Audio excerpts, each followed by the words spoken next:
Olá, meus queridos irmãos, a paz do Senhor, bom dia a todos. Louvamos a Deus pelas vossas vidas, por esse momento tão especial que Deus nos concede sempre, de estarmos aqui pela manhã para adorarmos a Ele, glorificar o seu santo nome. E eu quero agradecer ao Pai Eterno pela sua companhia, a todos, a todas, que Deus continue prosperando e abençoando.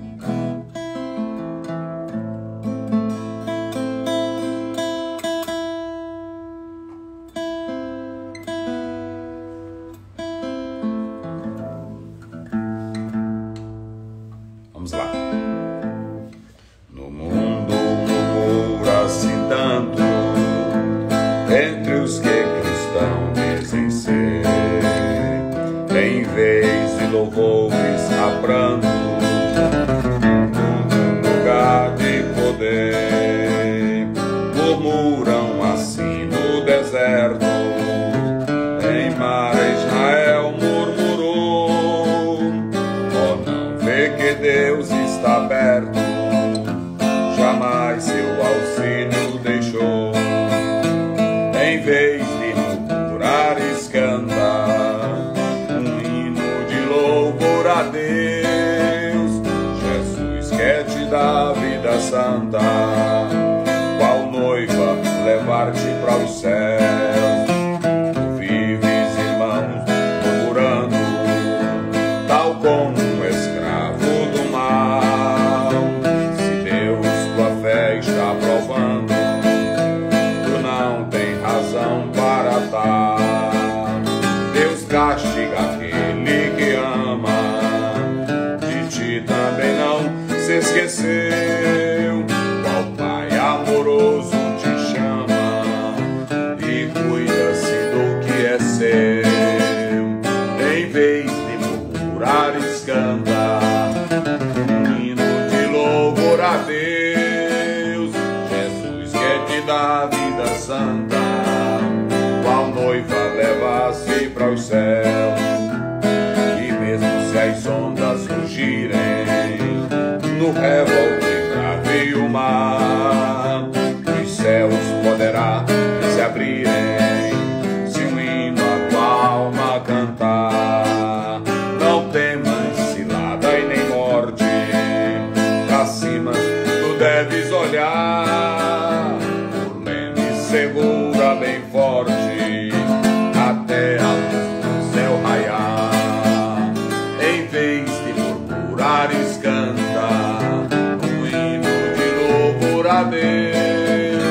Jesus quer te dar vida santa, qual noiva levaste para os céus. Se um hino cantar tu puderes, nas horas de grande aflição, então voarás, se quiseres, até a celeste mansão. Nas asas da águia levado, bem perto do mar de cristal, e por fim então libertado, a terra chega celestial. Em vez de murmurares, canta um hino de louvor a Deus. Jesus quer te dar vida santa, qual noiva levaste para os céus. Em vez de murmurares, canta um hino de louvor a Deus. Jesus quer te dar vida santa, qual noiva levaste para os céus.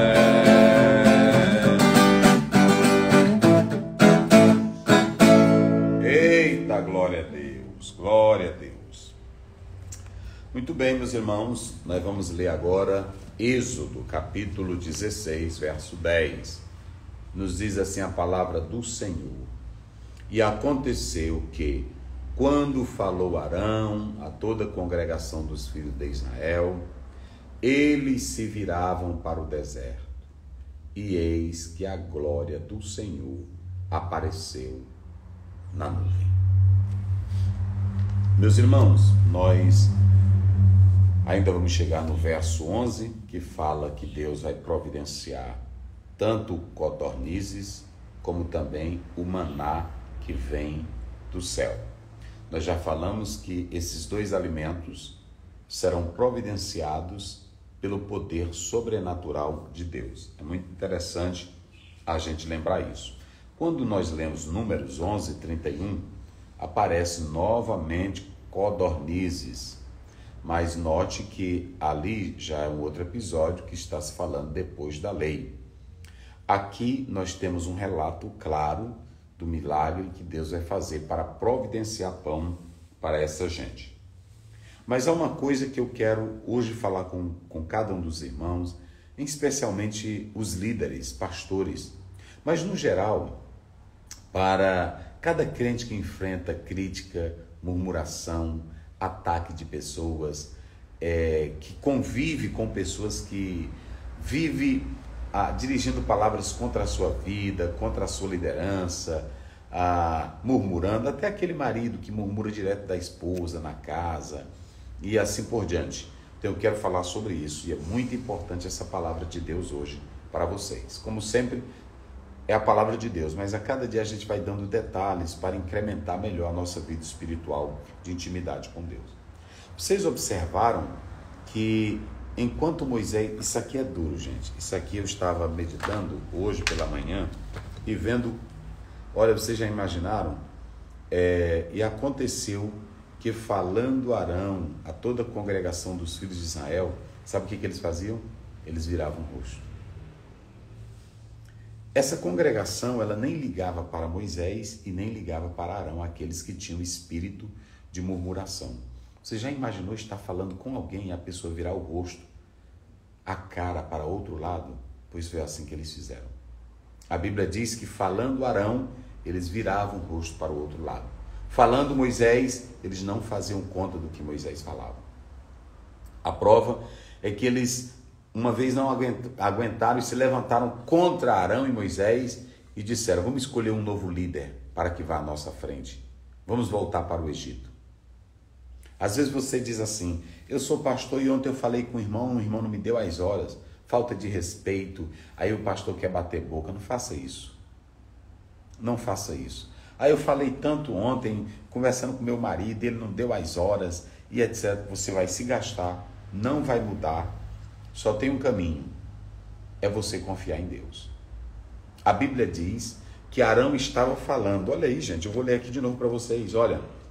E aconteceu que quando falou Arão a toda a congregação dos filhos de Israel, eles se viravam para o deserto. Ou seja, nós não estamos nem fazendo conta do que tu estás falando, Arão. Nós nem queremos saber disso aí. Eles não deram as horas para Moisés. Era uma congregação que tinha pessoas atrevidas, salientes, murmuradores. Vocês se lembram que Moisés vai mandar chamar Coré, Datã e Abirão? E eles dizem assim: nós não vamos. Nós não vamos. O que Moisés ele pensa que é? É só para vocês analisarem. Porque às vezes tem pessoas que dizem assim, ou pensam: eu sou homem de Deus e se tu não me ouvir... Não, eles não ouviram Moisés. Eu sou sacerdote. Arão era sacerdote. Agora imagine você estar falando com alguém e essa pessoa não fazer conta de você. Imagine você ter uma liderança e você está falando e aquela pessoa não dá as horas para você.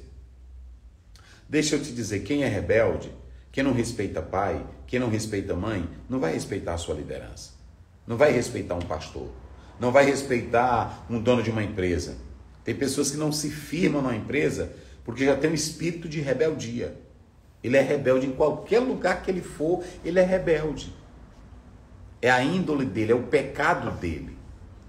E aí vocês podem me perguntar: pastor, e como lidar com esse rebelde? Como lidar com essa pessoa que você está falando com ele, ele não dá as horas? Você vai dar um conselho, ele não quer lhe escutar. Eu sou pastor, eu tenho convivido com pessoas assim. E eu aprendi logo bem cedo. Tem pessoas que dizem assim: eu não quero pastor aqui na minha casa. Eu não quero pastor me dando conselho. Deixa ele. Isso não vai roubar a tua liderança.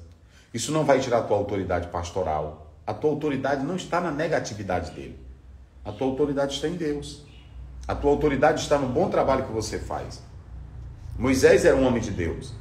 Agora, o fato de ter rebeldes, de ter pessoas que não queriam ouvir nem ele, nem a Arão, não tirava de Moisés a autoridade dele. O fato, a Bíblia diz que Abigail era casada com Nabal. Mas a ruindade de Nabal não tirou a beleza que ela tinha, a mulher que ela tinha dentro dela. É isso que eu quero falar. Ah, meu marido não me escuta, aí você vai sofrer com isso. Não, se ele não escuta, continue orando, servindo a Deus, que Deus vai abrir as portas. Da mesma forma, é o líder, é o gerente, é o patrão, tem aquele funcionário, tem aquele aluno na sala de aula, que você fala e ele na frente dos outros, ele não te respeita, ele não quer ouvir a tua fala. Não perca tempo com ele, não gaste a sua sabedoria, o seu emocional com essa pessoa. Pronto, deixa ele de mão. Fale com quem quer lhe ouvir, ensine quem quer aprender, mas não gaste tempo com rebeldes. Rebeldes, tem pessoas aí na internet que era da igreja, falava na igreja, glorificava a Deus, depois diz que foi aberto os olhos. Primeiro, ele é tão neófito, como é que ele entra numa coisa que diz que aceitou, que creu e agora diz que não crê? Aí ele coloca, eu quero fazer um debate, me responda. São pessoas que, na verdade, nunca aprenderam a aprender como convém e quer criar debates e polêmicas. Uma vida de piedade, de comunhão com Deus não tem essa postura, mas rebelde sim. Rebelde sempre tem essa postura. E aí, rebelde, sempre vai ter rebelde que vai lhe seguir. É por isso que o ditado popular é, boi roceiro conhece outro. Então, não ligue para essas pessoas. E aí talvez você pense, pastor Zéu, e como é que a minha liderança vai se firmar diante disso? Como é que eu vou vencer? O Salomão, em Provérbios, ele diz, o justo pela sua sinceridade, ele se estabelece. Sabe qual vai ser o segredo e o sucesso da sua liderança em qualquer lugar? É quando você confia em Deus e deixa Deus agir por você. Deixa Deus agir. Porque Deus é fiel. Deus não é injusto. Deus não vai se esquecer. Observem bem que toda essa gente murmurou contra Moisés. Mas quem tomou a frente? Quem agiu por Moisés? Quem agiu por Arão? Olha aqui, ó. O texto é bem claro. É bem claro. Diz assim.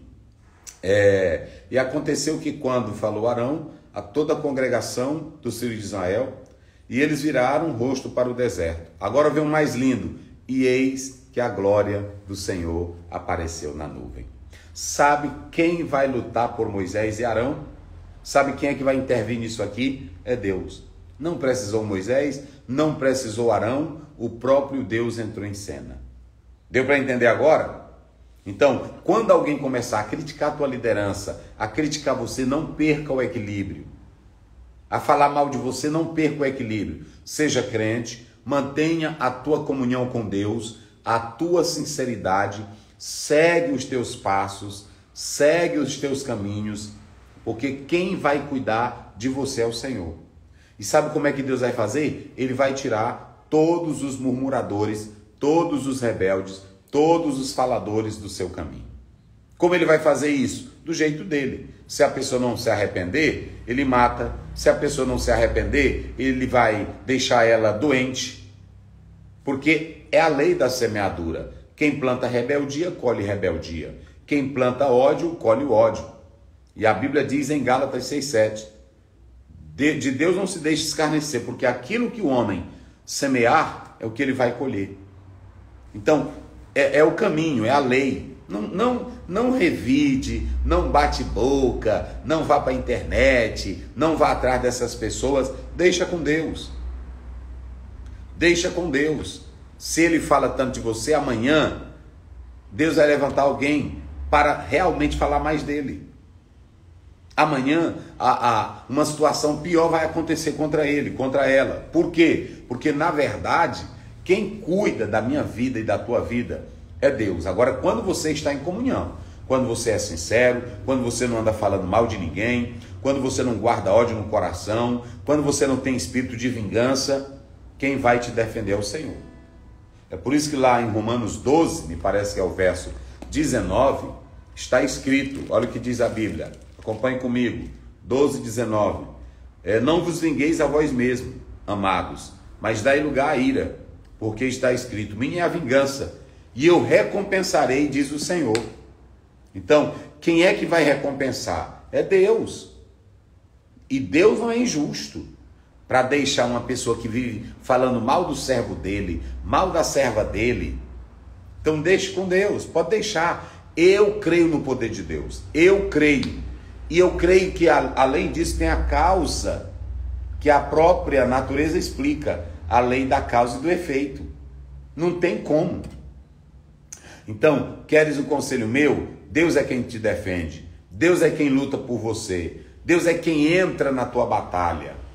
Não faça força, não revide, não brigue, não bote internet, deixa ele falar, a vingança pertence a Deus. Agora é claro, isso é quando você não tem falha nenhuma. Por que a Bíblia diz no capítulo 6 de Daniel, que os inimigos de Daniel foram devorados pelos leões?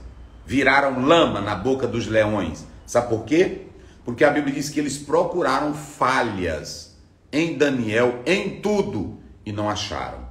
Na lei dele, na vida, na comunhão, eles procuraram falha em tudo e não encontraram. Falha em tudo e não encontraram. É diferente. Às vezes tem pessoas que provocam uma situação. Aí ele fica, meu Deus, por que eu estou sofrendo? Às vezes você mesmo é o pivô dessa situação. Daniel não. Daniel não tinha defeito nenhum, pecado algum. Mas os inimigos, os invejosos, criaram, forjaram uma situação para que Daniel fosse colocado em uma situação difícil. Porém, Deus lutou por Daniel. Daniel não falou de ninguém, Daniel não foi contra ninguém, Daniel não espalhou nada contra ninguém, Daniel não foi falar para o rei, olha rei, eles são mentirosos, eles são falsos. Não. Daniel simplesmente colocou o problema nas mãos de Deus. Tá certo? A Bíblia diz que quando eles se levantaram contra esse servo do Senhor, Arão e Moisés, aí a Bíblia diz que a glória do Senhor se manifestou. Ou seja, Deus entrou em cena para mudar aquela situação. Essa expressão que aparece aí, e eis que a glória do Senhor apareceu na nuvem. Essa expressão, anã, nuvem, ela tem um sentido também teofânico. Nuvem pode falar da presença de Deus, nuvem pode falar da escuridão.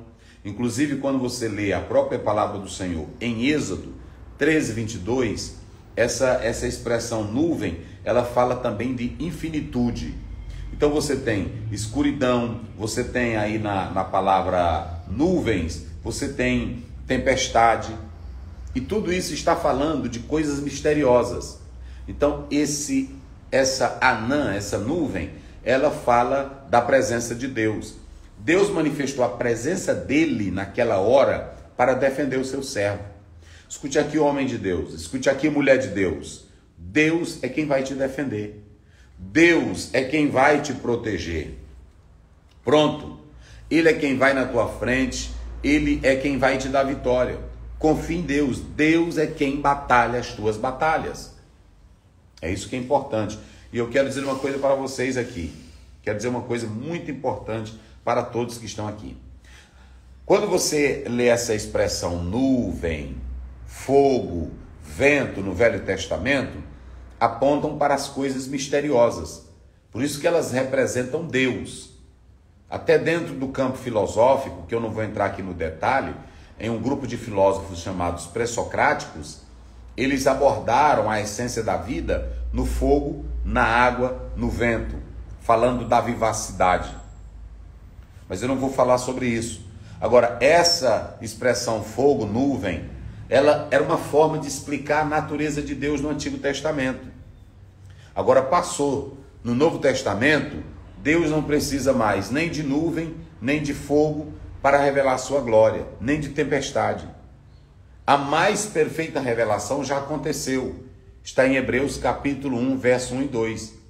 Havendo Deus antigamente falado de muitas maneiras, muitas vezes, olha a intensidade, olha o modo, de muitas maneiras, pelo fogo, pelo vento, pelo profeta.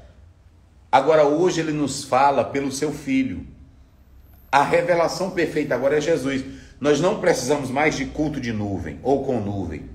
Nós não precisamos mais de culto com descendo fogo. Não. A revelação perfeita já aconteceu em Cristo. E o Verbo se fez carne, João 1,14, e habitou entre nós, e vimos a sua glória, como a glória do unigênito do Pai, cheio de graça e de verdade. Mateus 1,23, o Emanuel, Deus conosco, já se revelou. Eu não preciso mais de culto de anjos, como lá no Velho Testamento, de revelação lá do Velho Testamento. Hoje nós já temos a revelação perfeita, que é essa aqui, a palavra de Deus. Então medite nisso. Então, o que eu quero dizer para você hoje, ande na sua sinceridade. Olhe para cá, tu queres ter vitória contra todos os teus inimigos, não é botar fitinha no braço. Tu queres ter vitória contra os murmuradores, os faladores, não é você andar se defendendo, formar um grupo de obreiro para te defender. Tu queres ter vitória contra o murmurador, o crítico, ande na sua sinceridade. Ande na comunhão com Deus. Você vai ter o maior defensor da sua vida. Deus defende quem é fiel. Quando Arão e Miriam se levantaram contra Moisés, Deus disse lá em Números 12:7, eu conheço Moisés, ele é fiel em toda a minha casa. Então, Deus é quem te defende. Deus é quem te defende. Ninguém nessa terra vai te defender. Deus é quem te defende. E Ele, quando você anda na sinceridade e em comunhão com Deus, e na sinceridade com Deus, Deus te defende, Deus é quem te protege.